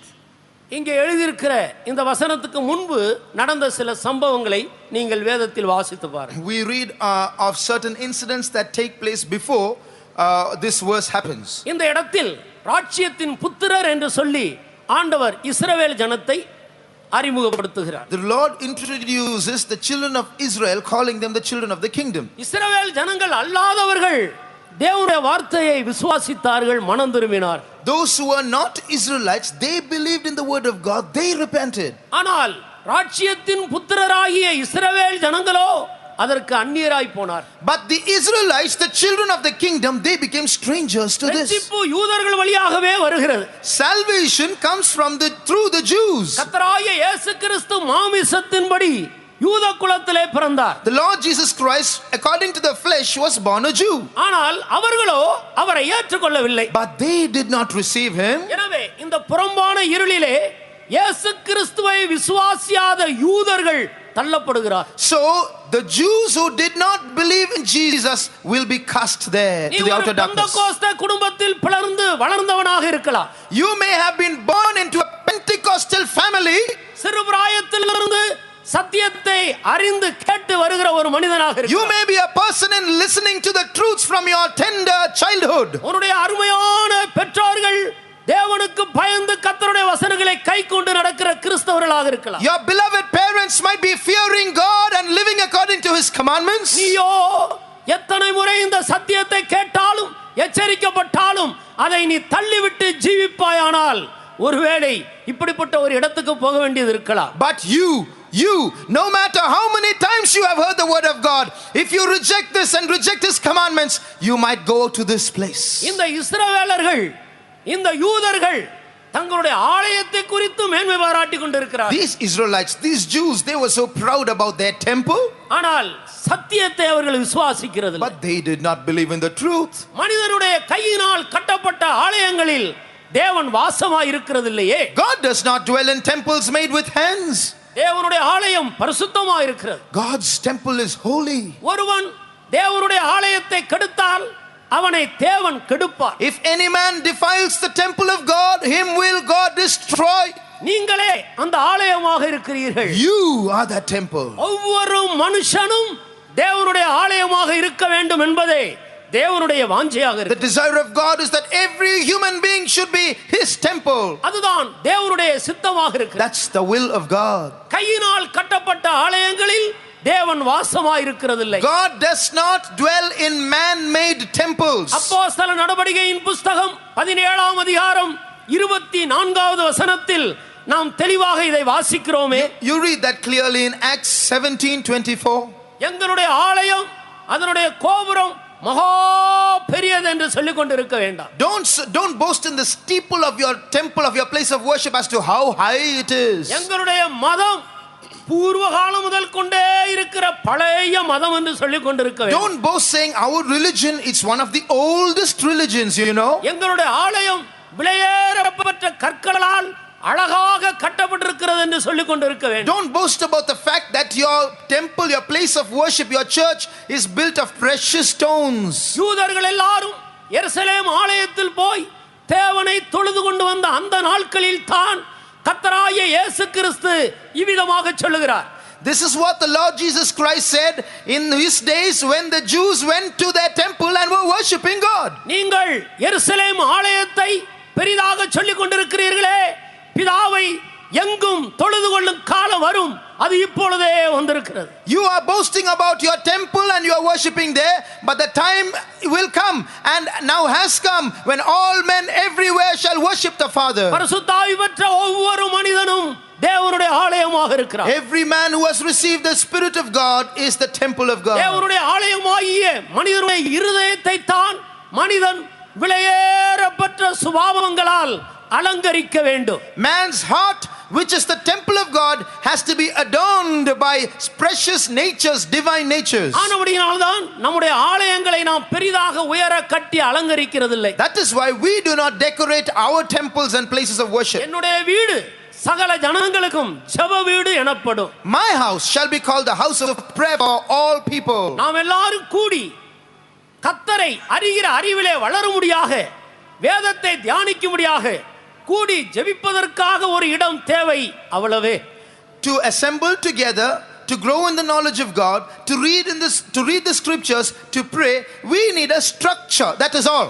எந்த ஆலயத்திலும் மனிதனுடைய கையினால் கட்டப்பட்ட ஆலயங்களில், அது கிறிஸ்தவ ஆலயமாக இருந்தாலும் சரி, மற்ற எந்த மதத்தின் ஆலயங்களாக இருந்தாலும் சரி, தேவன் அங்கே வாசமாய் இருக்கிறதில்லை. No matter what other place of worship it might be, even if it is a church, God does not dwell there. ஆலயங்களை குறித்து மேன்மை பாராட்ட வேண்டாம். Do not boast in places of worship. அப்படி மேன்மை பாராட்டினதான யூதர்கள் புறம்பான இருளிலே தள்ளப்பட்டு போகிறார்கள். The Jews who boasted in their place of worship were cast to the outer darkness. அடுத்ததாக லூக்கா எழுதின சுவிசேஷம் 13ஆம் அதிகாரம் 28வது வசனத்தை வாசித்து பாருங்கள். Next, Luke chapter 13 verse 28. நீங்கள் ஆபிரகாமையும் ஈசாக்கையும் யாக்கோபையும் சகல தீர்க்கதரிசிகளையும் தேவனுடைய ராஜ்யத்தில் இருக்கிறவர்களாகவும் உங்களையோ புறம்பே தள்ளப்பட்டவர்களாகவும் காணும் போது உங்களுக்கு அழுகையும் பற்கடிப்பும் அங்கே உண்டாயிருக்கும். There shall be weeping and gnashing of teeth when you shall see Abraham and Isaac and Jacob and all the prophets in the kingdom of God, and you yourselves thrust out. இடுக்கமான வாசல் வழியாய் தேவனுடைய ராஜ்யத்துக்குள்ளே பிரவேசிக்க வேண்டியவர்களாக இருக்கிறோம். We are those who have to enter into the kingdom of God by entering into the narrow gate. கேட்டுக்கு போகிற வாசல் வழி விரிவும் விசாலமுமாக இருக்கு. The gate that leadeth to destruction is broad, wide. அதனுடைய முடிவு புறம்பான இருள். Its end is the outer darkness. ஆனபடியினால் இடுக்கமான வாசல் வழியாய் பிரவேசிக்க பிரயாசப்படுங்க. So endeavor, labor, strive to enter in through the narrow gate. அருமையான கிறிஸ்தவ நண்பர்களே, Beloved Christian friends, தேவன் எதிர்பார்க்கிற ஒரு கிறிஸ்தவ ஜீவியம் செய்யும்படி ஒப்படைப்போமாக. surrender to live a life, a Christian life according to God's expectation. எப்படி வேண்டுமானாலும் ஒரு கிறிஸ்தவ ஜீவியம் செய்யலாம் என்று நினைக்க வேண்டாம். இப்படித்தான் ஒரு கிறிஸ்தவன் ஜீவிக்க வேண்டும் என்று தேவன் கொண்டு போகிற இடுக்கமான அந்த வாசல் வழியாக பிரவேசிக்க பிரயாசப்படுங்கள். Don't think you can live any kind of a Christian life. Labor to enter into the straight gate, the narrow gate, realizing that this is the only way to reach the kingdom of God. வாரம் முழுவதும் cinema பார்க்கலாம். You can watch movies all through the week. ஞாயிற்றுக்கிழமை தவறாமல் ஆலயத்துக்கு போய் And வருவோம். every Sunday be regular to go to church. Morning ஆராதனைக்கு போவோம், ஈவினிங் சினிமா தியேட்டருக்கு போவோம். Morning we go to the service, evening we go to the movies. இது பரலோகத்துக்கு கொண்டு போகிற ஒரு கிறிஸ்துவ வாழ்க்கையா? Is this the Christian life that takes you to heaven? Beedi, cigarette, பொடி, இன்னும் பலவிதமான இப்படிப்பட்ட காரியங்களை உபயோகப்படுத்திக் கொண்டு ஒரு கிறிஸ்துவ வாழ்க்கை செய்யலாம் என்று யோசிக்கிறோமா? You think you can smoke cigarettes and consume all kinds of intoxicating stuff and think you can have this and still go to heaven? எப்படி வேண்டுமானாலும் பாவங்களை செய்துவிட்டு அந்த சபை குருமார்களிடத்தில் போய் பாவங்களை அறிக்கையிட்டு நான் ஒரு கிறிஸ்துவ ஜீவியத்தை செய்து கொண்டே இருக்கலாம் என்று நினைக்கிறோமா? You think that you can commit any kind of sin you like and after that go to your priest and confess and then live as you like? சாகிற வரைக்கும் அப்படியே பாவங்களை அறிக்கை செய்து கொண்டே இருக்கலாம், கடைசியாக எப்படியும் பரலோகத்துக்கு போய் விடலாம் என்று நினைக்கிறோமா? Do you think that you can go on confessing your sins like this repetitively and finally go away to heaven? வேத வசனம் என்ன சொல்லுகிறது? What does the Bible say? தன் பாவங்களை அறிக்கையிடுகிறவன் இரக்கம் பெறுவான் என்று சொல்லவில்லை. It does not say he that confesses his sin shall have mercy. தன் பாவங்களை மறைக்கிறவன் வாழ்வடைய மாட்டான். It says he that hideth his sins he will not survive. அவைகளை அறிக்கை செய்து விட்டு விடுகிறவனோ இரக்கம் பெறுவான். But he who confesses and forsakes those sins he will find mercy. இந்த பூமியில் இருக்கும் பொழுதே அறிக்கையிட்டு கொண்டு ஜீவிக்கிற ஒரு கிறிஸ்துவ ஜீவியம் செய்யாமல் அறிக்கையிட்டு விட்டு விட்டு ஜெய ஜீவியம் செய்கிற ஒரு கிறிஸ்துவ ஜீவியம் செய்ய வேண்டும் என்று இடுக்கமான வாசல் உனக்கு போதிக்கிறது. The narrow gate teaches you not to live a life of going on confessing your sins, but it teaches you to live a life of confessing and forsaking and thereby living a victorious life. வெளிப்படுத்தின விசேஷம் 1ஆம் அதிகாரம் 6வது வசனம் நமக்கு என்ன போதிக்கிறது? What does Revelation 1:6 teach us? நம்மிடத்தில் அன்பு கூர்ந்து நம்முடைய பாவங்கள் அற நம்மை கழுவி பிதாவாகிய தேவனுக்கு முன்பாக நம்மை ராஜாக்களும் ஆசாரியர்களுமாக நிறுத்துகிறார். Unto him that loved us and washed us from all our sins, as in the vernacular, and has made us kings and priests unto God and his Father. பாவங்கள் அற கழுவப்பட்ட ஒரு கிறிஸ்துவ ஜீவியத்தை இந்த பூமியில் ஒவ்வொரு கிறிஸ்தவனும் செய்ய வேண்டும். Every Christian must live a life where he is washed of all his sins. ஒரு பாவத்துக்கும் நீ அடிமையாக இருக்க கூடாது. Don't be a slave to even one sin. இயேசுவுடைய இரத்தம் சகல பாவங்களை நீக்கி உன்னை சுத்திகரிக்க கூடிய வல்லமையுள்ள இரத்தமாக இருக்கு. The blood of Jesus has sufficient power to cleanse you and purify you from all sin. ஆனபடியினால் அருமையான சகோதரனே சகோதரியே, Wherefore, beloved brother, ஒரு sister, இடுக்கமான வாசல் வழியை நீ தெரிந்து கொண்டு அதிலே பிரவேசிக்க பிரயாசப்படு. choose the narrow gate and strive to enter through that gate. உன்னுடைய வழி விரிவான கேட்டுக்கு போகிற அந்த பெரிய வாசலில் இருந்து உன்னை திருப்பிக் கொள்வாயா? Turn away from that broad gate that leads to destruction. அடுத்ததாக மத்தேயு எழுதின சுவிசேஷம் 7ஆம் அதிகாரம் 21வது வசனத்தை வாசியுங்கள். Matthew chapter 7 verse 21. பரலோகத்தில் இருக்கிற என் பிதாவின் சித்தத்தின்படி செய்கிறவனே பரலோக ராஜ்யத்தில் பிரவேசிப்பானே அல்லாமல் என்னை நோக்கி கர்த்தாவே கர்த்தாவே என்று சொல்லுகிறவன் அதில் பிரவேசிப்பதில்லை. Not everyone that saith unto me, Lord, Lord, shall enter into the kingdom of heaven, but he that doeth the will of my Father which is in heaven. அக்கிரம செய்கைக்காரரே என்னை விட்டு அகன்று போங்கள் என்று ஆண்டவர் தள்ளி விடுகிறார். Depart from me, ye that work iniquity, says the Lord, rejecting them. உமது நாமத்தினாலே நாங்கள் தீர்க்கதரிசனம் உரைத்தோம். Lord, we have prophesied in your name. உமது நாமத்தினாலே பிசாசுகளை துரத்தினோம். Lord, we have cast out demons in your name. உம்முடைய நாமத்தினாலே வியாதியஸ்தர்களை சுஸ்தமாக்கினோம். Lord, we have healed the sick in your name. அற்புதங்களை செய்தோம். We have done many wonderful works. எங்களை உமக்கு தெரியாத ஆண்டவரே? Don't you know who we are, Lord? நான் வேறொரு நாமத்தை உச்சரிக்கவில்லை. I have not pronounced any other name. நான் உமது நாமத்தை தான் I உச்சரித்தேன். pronounced your name. ஆண்டவர் சொல்லுகிறார், What does the Lord say? நீங்கள் யார் என்று எனக்கு தெரியாது. I don't know who you are.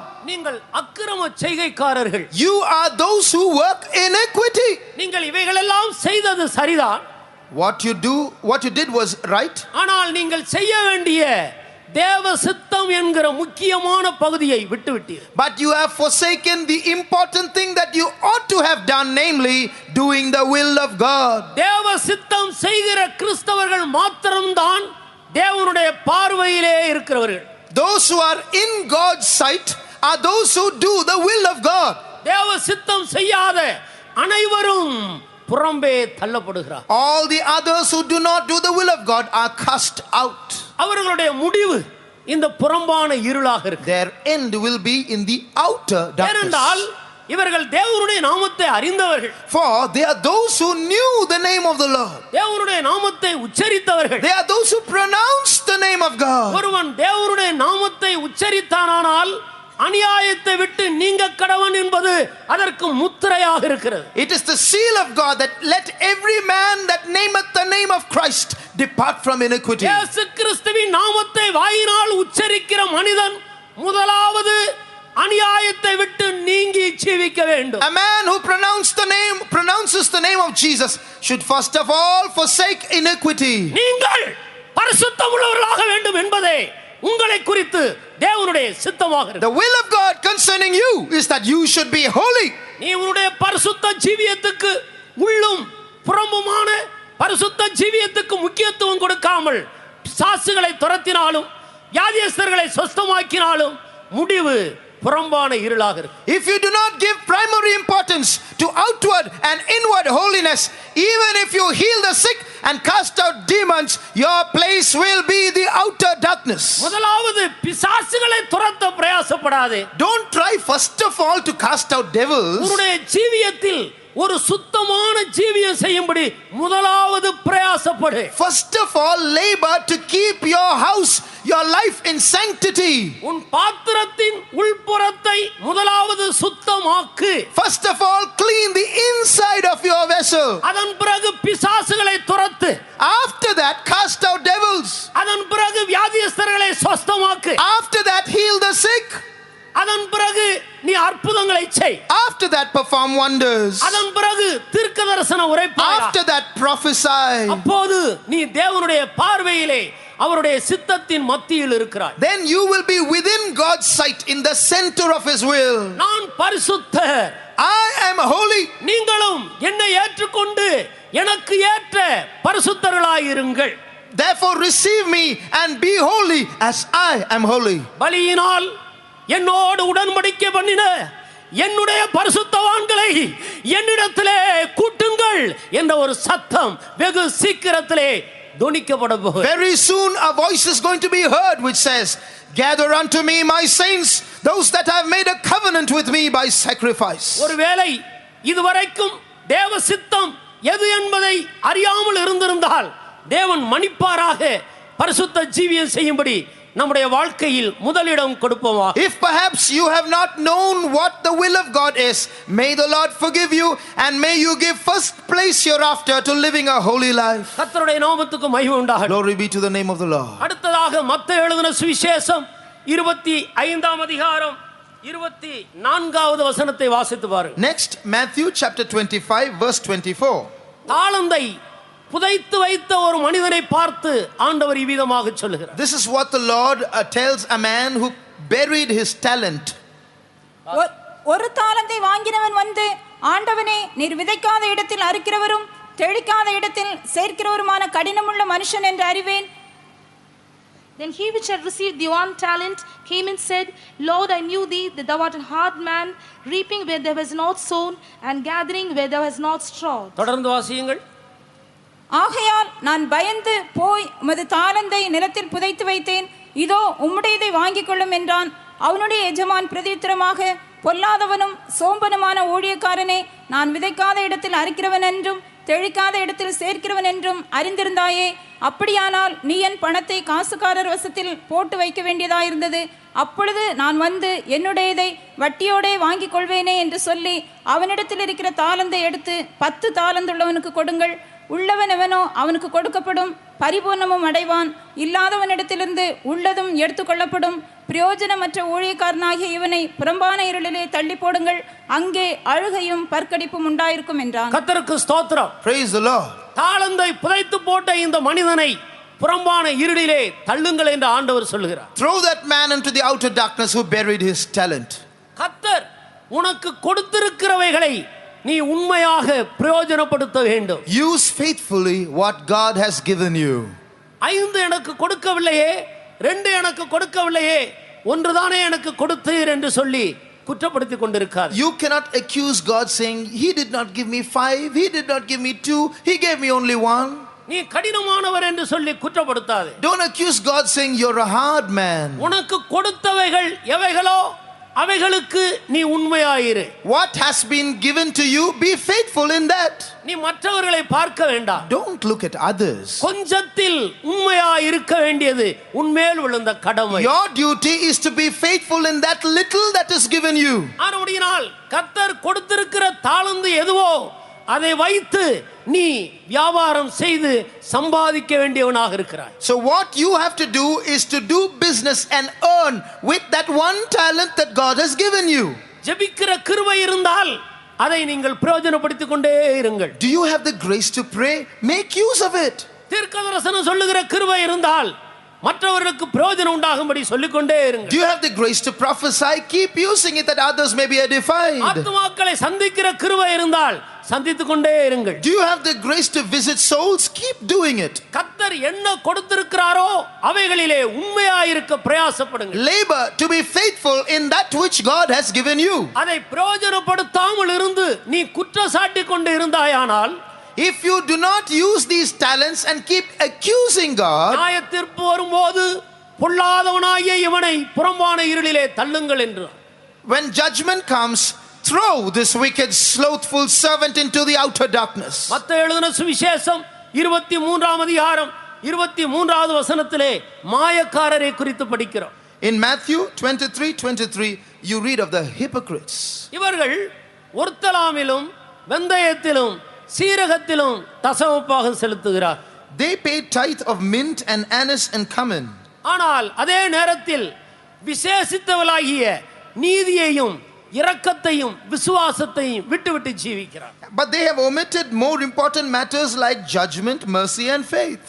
மாயக்காரருடைய பங்கு என்ன? What is the portion of the hypocrites? வேதத்தில் மாயக்காரரை குறித்து பல இடங்களிலே வாசிக்கிறோம். We read of the hypocrites in various parts of the scripture. அவர்கள் எல்லாருடைய பங்கும் இந்த புறம்பான இருளாக இருக்கு. All these hypocrites will go to the outer darkness. வேதத்தை வாசித்தால் நாம் அதை விளங்கிக் கொள்ளலாம். You can understand it from the scriptures. யூதாவின் புஸ்தகம் 6வது வசனத்தில் ஆதி மேன்மையை காத்துக்கொள்ளாதவர்களுடைய முடிவும் அப்படியே காணப்படுகிறது. In Jude 6வது வசனம் verse 6, you read of those who did not keep their first estate. ஆனபடியினால் இந்த எல்லா கூட்டத்தாரும் புறம்பான இருளுக்குள்ளே போகிறார். So all these groups go to the outer darkness. இதில் முக்கியமாக நாம் கவனிக்கும் போது பின்மாற்றம் குறிப்பிடத்தக்கதாக இருக்கிறது. Now the most important of these things is backsliding. பின்மாற்றக்காரர்கள் போகிற இடம் இதுவாக இருக்கிறது. This is the place where backsliders go. அருமையான சகோதரனே, அருமையான சகோதரியே, Beloved brother, sister, நீ எந்த இடத்தில் நின்று கொண்டிருக்கிறாய்? where are you standing? ஒருவேளை உன்னுடைய வாழ்க்கையில் பின்மாற்றம் வந்திருக்குமானால், If perhaps backsliding has set in your life, இந்த நேரம் தேவன் உன்னை நேசிக்கிறபடியினால் உன்னை திருப்பிக் கொள்வதற்கு ஒரு ஏற்ற நேரமாக ஆண்டவர் தந்திருக்கிறார். because God loves you, God has given you this opportunity to turn back. கிருபையின் வாசல் அடைக்கப்படுவதற்கு முன்பாக நீ திரும்பி விடு. Turn before the door of grace is shut. கர்த்தர் உதவி செய்வாரா? The Lord will help you. மூன்றாவதாக அகாத பாதாளம், Thirdly, the bottomless pit அல்லது பாதாள குழி. or the hole of the pit. இதிலே யார் போகிறார்கள்? Who goes here? அதை குறித்து நாம் வேதத்தில் என்ன வாசிக்கிறோம்? What do we read about this in the word of God? வெளிப்படுத்தின விசேஷம் 20ஆம் அதிகாரம் முதல் வசனத்தையும் வெளிப்படுத்தின விசேஷம் 9ஆம் அதிகாரம் முதல் வசனத்தை வாசித்து பாருங்கள். Read Revelation 20 verse 1 and Revelation chapter 9 verse 1. பழைய பாம்பாகிய அந்த பெரிய வலு சர்ப்பத்தை பரலோகத்திலிருந்து ஒரு தூதன் சங்கிலியோடு இறங்கி வந்து 1000 வருடம் முடியும் மட்டும் அவனை இந்த பாதாளத்தில் தள்ளி முத்திரை போடுகிறார். A great angel came down from heaven having a chain in his hand and bound the dragon, the old serpent, that Satan, and bound him in the bottomless pit and shut him there. 9ஆம் அதிகாரத்தில் நாம் வாசிக்கும் பொழுது முதல் வசனத்திலே பாதாளத்திலிருந்து தேளுக்கு ஒப்பான வேதனையை கொடுக்கக்கூடியதான அசுத்த ஆவிகள் புறப்பட்டு வருகிறதாக நாம் பார்க்கிறோம். In chapter 9 we read of another group of spirits that were like scorpions having the power to torment proceeding from the bottomless pit. இவைகள் மூன்றும் தற்காலிகமான நரகமாக இருக்கிறது. These three places are all temporary places in hell. கடைசியாக நியாயத்தீர்ப்பு வரும் பொழுது When the final judgment comes, மரணம் தண்ணீர் உள்ளவைகளை ஒப்படைக்கிறது. the death will vomit up those who are in it. பாதாளம் தண்ணீர் உள்ளவர்களை ஒப்படைக்கிறது. Hell will spew out those who are in it. சமுத்திரமும் தண்ணீர் உள்ளவர்களை ஒப்படைக்கிறது. The sea will give up those who are in it. அவர்கள் எல்லாரும் நியாயம் தீர்க்கப்பட்டு அக்கினியும் கந்தகமும் எரிகிற அந்த நித்திய ஆக்கினைக்குள்ளே போய் சேருகிறார். They will all together be cast into that lake that burns with fire and brimstone called the lake of fire. அதுதான் நிரந்தரமான ஒரு நரகமாக இருக்கு. That is permanent hell. கர்த்தருக்கு ஸ்தோத்திரம். Praise the Lord. அடுத்ததாக தேவனுக்கு பயந்து நடந்து இந்த பூமியில் மரிக்கிறவர்கள் அவர்கள் போகிற இடம் எது? Next, which is the place that those who fear God and keep His commandments go to? பரதேசி என்று அழைக்கப்படுகிற இந்த முதலாம் வானம், இரண்டாம் வானம், மூன்றாம் வானம் என்றதான இந்த 3 இடங்களில் அவர்கள் அவர்களுடைய ஆவிக்குரிய நிலவரத்துக்கு ஏற்ற விதத்தில் போய் சேருகிறார். According to their spiritual state, they will go to either the first heaven or the second heaven or the third heaven, which are all in the paradise. சமயம் குறைவாக இருக்கிறபடினால் நான் முக்கியமான ஒரு சில காரியங்களை சொல்லிவிடுகிறேன், நீங்கள் அதை குறித்துக் கொள்ளுங்கள். Because time is short, I will only give you the important things here. Please jot them down. இங்கே 2 கொரிந்தியர் 12ஆம் அதிகாரம் முதல் வசனத்தை எடுத்து வாசி. 2 Corinthians chapter 12 verse 1. மேன்மை பாராட்டுகிறது எனக்கு தகுதி அல்லவே, ஆகிலும் கர்த்தர் அருளிய தரிசனங்களையும் வெளிப்படுத்தல்களையும் சொல்லுகிறேன். It is not expedient for me doubtless to glory. I will come to visions and revelations of the Lord. கிறிஸ்துவுக்குள்ளான ஒரு மனுஷனை நான் அறிவேன். I knew of a man in Christ. அடுத்த வசனத்திலே நாம் அப்படி You வாசிக்கிறோம். read that in the next verse. அவன் 14 வருஷத்துக்கு முன்பாக 14 years ago, 3ஆம் வானம் வரைக்கும் எடுத்துக்கொள்ளப்பட்டான். he was taken up to the third heaven. அவன் சரீரத்தில் இருந்தானோ புறம்பே இருந்தானோ எனக்கு தெரியாது. Whether he was there physically or not, I don't know. ஆனால் அந்த மனிதன் பரதேசிக்குள் போனான் என்பதை அறிவேன். But I know that he was caught up into paradise. எனவே பரதேசி என்ற ஒரு இடத்தில் 3வது வானம் என்ற ஒரு இடம் இருக்கிறது. So in that paradise is a place called the third heaven. அப்படினால் ஏற்கனவே முதலாம் வானம் 2வது வானத்தை கடந்துதான் இவர்கள் 3ஆம் வானத்துக்குள்ளே It பிரவேசித்திருக்கிறார்கள். goes without saying that he must have crossed the first heaven and the second heaven before reaching the third. அது ஒரு இளைப்பாறுகிற இடமாக இருக்கு. These are all places of rest. கர்த்தருக்கு ஸ்தோத்திரம். Praise the Lord. இன்றே என்னோடு கூட பரதேசியில் இளைப்பாறுவாய். Today thou shalt rest with me in paradise. வெளிப்படுத்தின விசேஷம் 14ஆம் அதிகாரம் 13வது வசனத்தில் என்ன வாசிக்கிறோம்? Revelation 14:13, what do you read? இந்த இடத்துக்கு யார் போகிறார்கள்? Who goes there? கிறிஸ்துவுக்குள் மரிக்கிறவர்கள் பாக்கியவான்கள். Blessed are the dead that die in the Lord. கர்த்தருக்குள் மரிக்கிறவர்கள் பாக்கியவான். Blessed are those who die in the Lord. அவர்கள் தங்களுடைய பிரயாசங்களை விட்டு ஓய்ந்து இளைப்பாறுகிறார்கள். They shall rest from all their labors. இந்த 3வது வானத்துக்கு போகிறவர்கள் கர்த்தருக்குள்ளே மரிக்கிறவர்கள். So those who go to the third heaven are those who die in the Lord. இவர்கள் யார்? Who are they? இவர்கள்தான் கிறிஸ்துவுக்கு வெளியே இருந்து அவருடைய இரத்தத்தினால் கழுவப்பட்டு அவருக்கு சமீபமாக வந்து சரியான ஞானஸ்நானம் பெற்று கிறிஸ்துவுக்குள் வந்து அபிஷேகம் பெற்று அதன் மூலமாக தாங்கள் கிறிஸ்துவுக்குள்ளும் கிறிஸ்து தங்களுக்குள்ளுமான ஒரு ஆழமான ஐக்கியத்துக்குள் ஜீவித்து கிறிஸ்துவுக்குள்ளேயே ஒரு நிறைவான வளர்ச்சியை பெற்று கர்த்தருக்குள் மரிக்கிற பரிசுத்தவான். They are the children who were once far away from God, but came nigh unto God by the blood of Christ, and came into Christ through water baptism, and had the experience of coming into Christ, and Christ coming into them through the baptism of the Holy Spirit, and also reached the fullness of the stature of Christ, being in Christ, and thereafter they died in Christ. They are the ones who go there. கிறிஸ்துவின் நிறைவான வளர்ச்சியை பெற்றுக்கொள்ளும்படி தேவனால் அழைக்கப்பட்ட சரியான அப்போஸ்தல பிரதிஷ்டை உள்ள தேவ ஊழியர்களுக்கு தங்களை ஒப்புக்கொடுத்து ஜீவித்தவர்கள். They are those who surrendered themselves to the true apostles so that they might reach the fullness of the stature of Christ. அவைகளை குறித்து தெளிவாக கர்த்தருக்கு சித்தமானால் நாளைய தினத்தில் நாம் சிந்திக்கலாம். God willing, we will understand this more clearly tomorrow. இவர்கள் 3ஆம் வானத்துக்குள் பிரவேசிக்கிறார்கள். They will enter into the third heaven. அவர்களுடைய உயிர்த்தெழுதலின் நாள் வருகிற வரைக்கும் அங்கே இளைப்பாறிக் கொண்டிருக்கிறார்கள். And there they will rest till the day of their resurrection. இரண்டாவதாக 2வது வானத்தில் பிரவேசிக்கிறவர்கள் யார்? Secondly, who goes into the second heaven? நீங்கள் தானியேலின் புத்தகத்தை எடுத்து கடைசி அதிகாரம் கடைசி வசனத்தில் வாசித்தால், Turn to the last verse of the last chapter of the book of Daniel. நீயோ என்றால் முடிவு வருமட்டும் நீ இளைப்பாறிக் கொண்டிருந்து உன் நாட்களின் முடிவிலே உன் சுதந்திர வீதத்துக்கு எழுந்திருப்பாய். But go thou thy way till the end be, for thou shalt rest and stand in thy lot at the end of thy days. கர்த்தருக்கு ஸ்தோத்திரம். Praise the Lord.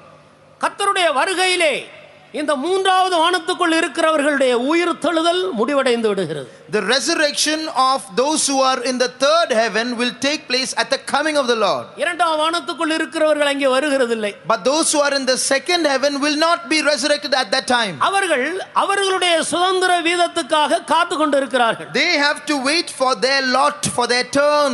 இதிலிருந்து நாம் விளங்கிக் கொள்கிறோம், பழைய ஏற்பாட்டு பரிசுத்தவான்களும் பழைய இரத்த சாட்சிகளும் இளைப்பாறுகிற ஒரு இடம்தான் இந்த இரண்டாம் வானமாக இருக்கு. From this we understand that this second heaven is a place where the Old Testament saints and the martyrs rest. இவர்கள் யாரும் கர்த்தராகிய இயேசு கிறிஸ்துவினுடைய மனவாட்டியில் சேர்ந்தவர்கள் அல்ல. They do not belong to the bride of Christ. பொதுவான இரத்த சாட்சிகள், The general martyrs, பழைய ஏற்பாட்டு பரிசுத்தவான்கள், the Old Testament saints, உபத்திரவ காலத்து இரத்த the சாட்சிகள், martyrs of the tribulation period. இந்த மூன்று கூட்டத்தாரும் இரண்டாவது வானத்தில் போய் இளைப்பாறிக் கொண்டிருக்கிறார்கள். These three groups will go and rest in the second heaven. கர்த்தருக்கு ஸ்தோத்திரம். Praise the Lord. முதலாவது வானம் என்ற ஒரு வானம் இருக்கிறது. There is a first heaven. அந்த வானத்திலே ரட்சிக்கப்பட்ட எல்லாரும் அங்கு போய் இளைப்பாறுகிறார். All those who are saved will go and rest there. இப்படி பரதேசிக்குள் மூன்று வானங்கள் காணப்படுகிறது. So even in paradise there are three heavens.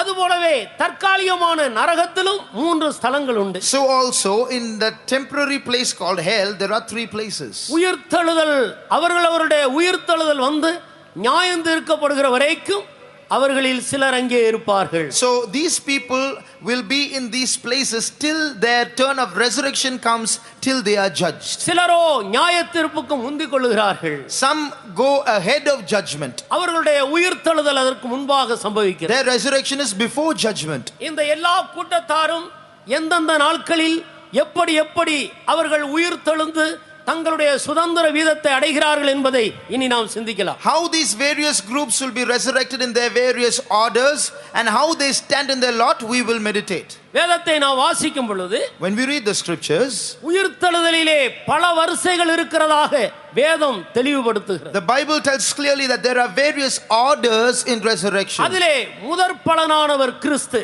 Christ is the first fruits. முதலாம் கொரிந்தியர் 15ஆம் அதிகாரத்துக்கு கவனத்தை திருப்புவோமாக. Let's turn our attention to 1 Corinthians chapter 15, 20வது வசனத்தை வாசி. verse 20. கிறிஸ்துவோ மரித்தோரிலிருந்து எழுந்து நித்திரையடைந்தவர்களில் முதற்பலனானார். But now is Christ risen from the dead and become the first fruits of them that slept. 23வது வசனத்தை வாசி. 23. அவனவன் தன் தன் வரிசையிலே உயிர்ப்பிக்கப்படுவான். முதற்பலனானவர் கிறிஸ்து, பின்பு அவர் வருகையில் அவருடையவர்கள் உயிர்ப்பிக்கப்படுவார்கள். அவனவன் தன் வரிசையில் உயிர்ப்பிக்கப்படுவான். Every man will rise up in his order.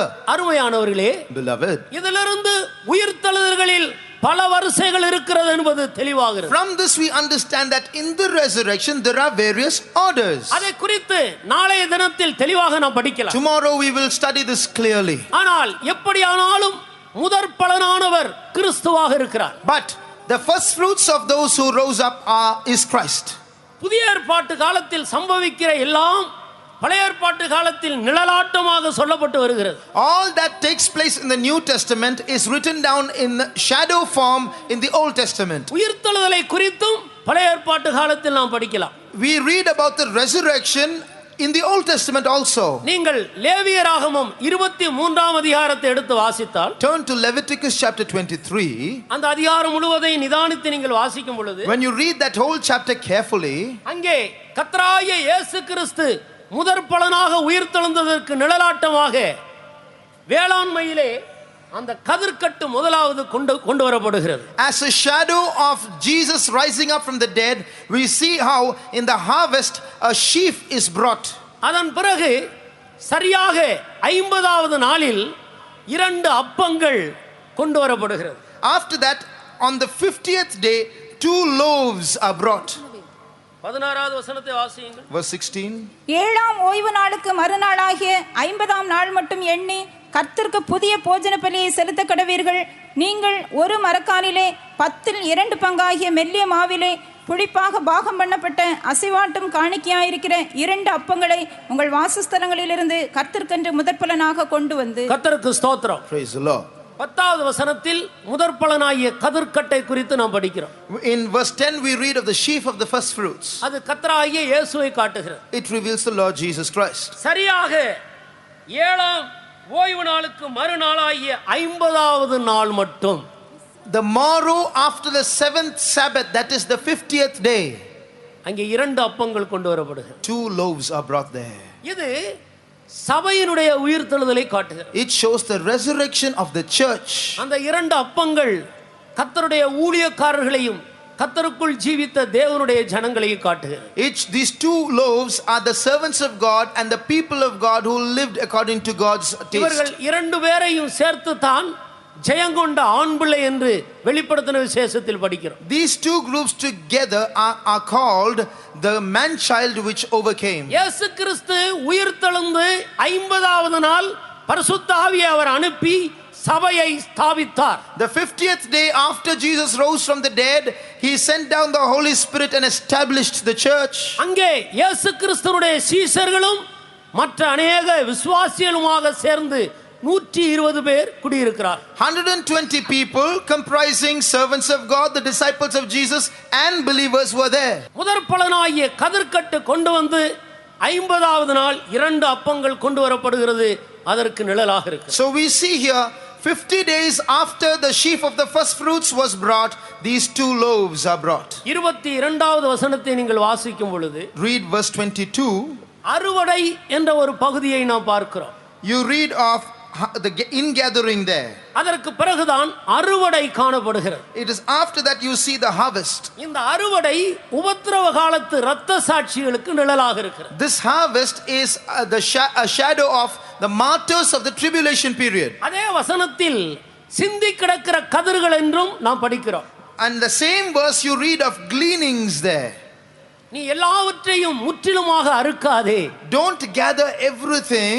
சில கதிர்களை சிந்த விடுவாயாக. Allow some gleanings to remain here and there. அது பழைய ஏற்பாட்டு முதற் பலனாகிய ஏனோக்குக்கும் எலியாவுக்கும் பொதுவான பழைய ஏற்பாட்டு காலத்து பரிசுத்தவான்கள் பரிசுத்தவான்களுக்கு இரத்த சாட்சிகளுக்கும் நிழலாக காணப்படுது. This is a shadow of Enoch and Elijah, first fruits of the Old Testament, and of the general saints of the Old Testament and the martyrs. கர்த்தருக்கு ஸ்தோத்திரம். Praise the Lord. ஆனபடியினால் பிரியமானவர்களே, Wherefore beloved, இந்த 5 கூட்டத்தாரும் முதலாம் உயிர்த்தெழுதலிலே பங்கு பெறுகிறவர்கள். these 5 groups will participate in the first resurrection. இதை குறித்து இனி நாம் தெளிவாக படிக்கலாம். We can study this more clearly. ஆனால் இவர்களில் முதற் பலனானவர் கிறிஸ்து. But Christ is the first fruits of all these groups. இன்றைக்கு நம்முடைய அருமையான இயேசு கிறிஸ்து மரித்து உயிர்த்து சதா காலங்களிலும் உயிரோடு இருக்கிறவராகவே இருக்கிறார். The Lord Jesus Christ today, he died and rose again, and now he is alive forevermore. அவர் இனி மரிக்க மாட்டார். He will not die again. அவர் உயிர்த்து ஜீவித்துக் கொண்டிருக்கிற தேவன். He is alive and alive forevermore. அவருடைய உயிர்த்தெழுதலை குறித்து ஒவ்வொரு சுவிசேஷ புத்தகங்களிலும் கடைசி அதிகாரங்களில் தெளிவாக நாம் படிக்கிறோம். You will read about his resurrection in the last chapter of every gospel in the Bible. அவர் உயிர்த்தெழுந்து பலருக்கும் அவர் தன்னை வெளிப்படுத்தி தான் உயிர்த்தெழுந்ததை நிரூபித்து காட்டினார். He rose again from the dead, appeared to many and proved that he rose again. நீங்கள் மத்தேயு எழுதின சுவிசேஷம் கடைசி அதிகாரத்தை படிக்கும்போது, when you read the last chapter of the gospel of St. Matthew, கர்த்தராகிய இயேசு கிறிஸ்து மரித்தபோது கல்லறையில் இருந்த अनेक மரித்த பரிசுத்தவான்களுடைய சரீரங்கள் எழும்பி மறைந்தது. You will read there how when Jesus died, the saints who were in the graves, they rose up and again went into hiding. 27ஆம் அதிகாரம் 52வது வசனத்தை வாசி. 51 52 Chapter 27 verses 51 and 52. 50 இலிருந்து வாசி. Verse 50 onwards. இயேசு மறுபடியும் மகா சத்தமாய் கூப்பிட்டு ஆவியை விட்டார். அப்பொழுது தேவாலயத்தின் திரைச்சீலை மேல் தொடங்கி கீழ் வரைக்கும் 2ஆக கிழிந்தது. பூமியும் அதிர்ந்தது, கன்மலைகளும் பிளந்தது, கல்லறைகளும் திறந்தது. நித்திரை அடைந்திருந்த அநேக பரிசுத்தவான்களுடைய சரீரங்களும் எழுந்திருந்தது. அவர் உயிர்த்தெழுந்த Jesus, when he had cried again with a loud voice, yielded up the ghost, and behold, the veil of the temple was rent in twain from the top to the bottom, and the earth did quake, and the rocks rent, and the graves were opened, and many bodies of the saints which slept arose. இயேசு மறுபடியும் மகா சத்தமாய் கூப்பிட்டு ஆவியை விட்டார். Jesus cried out with a loud voice and gave up the ghost. தேவாலயத்தின் திரைச்சீலை மேலிலிருந்து கீழ் வரைக்கும் இரண்டாக கிழிந்தது. The veil of the temple was rent in two from top to bottom. பூமியும் அதிர்ந்தது, கன்மலைகளும் பிளந்தன. The earth did quake and the rocks rent. கல்லறைகளும் திறந்தது. The graves were opened. நித்திரை அடைந்த அநேக பரிசுத்தவான்கள் கல்லறையிலிருந்து தோன்றினார். Many bodies of the saints who slept arose and appeared to many. கர்த்தருக்கு ஸ்தோத்திரம். Praise the Lord. எதற்காக? What for?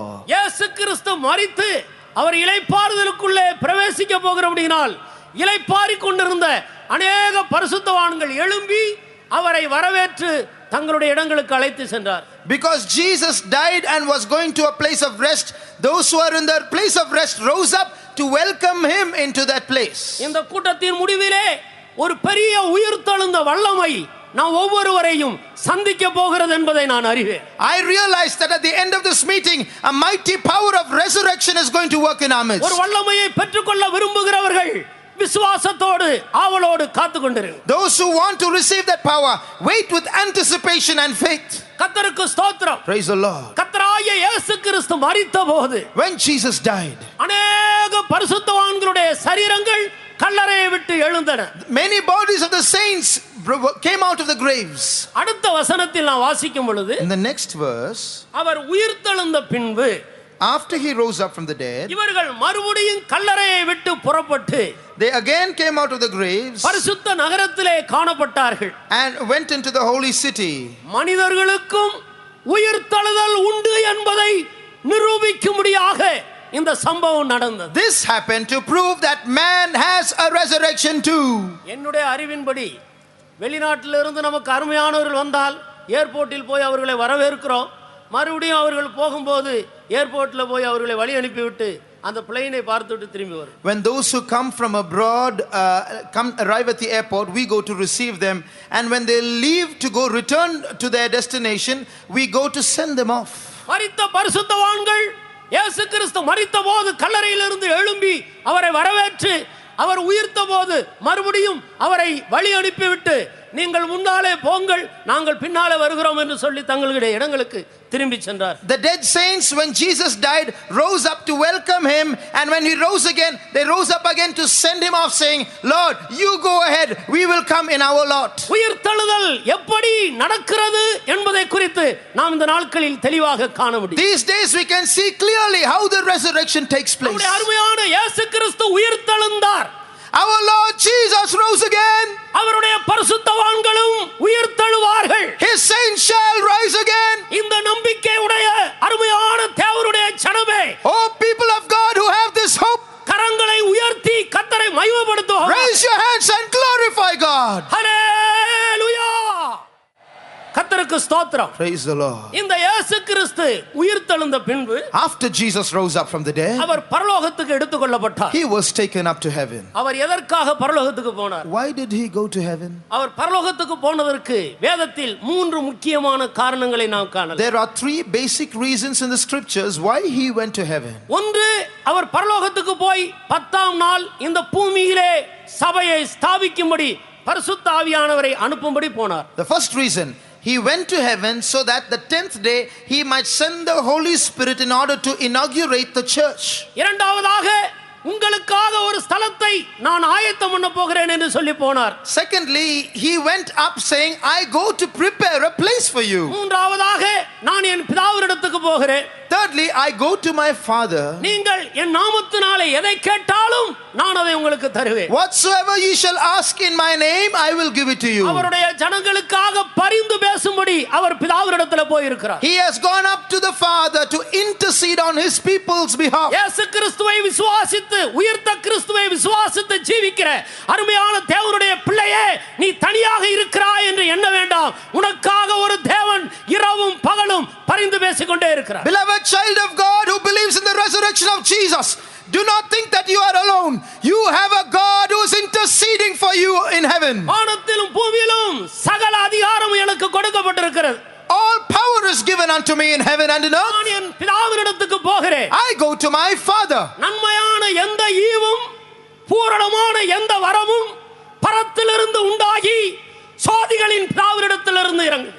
Every good gift and every perfect gift cometh from above and cometh from the Father of lights.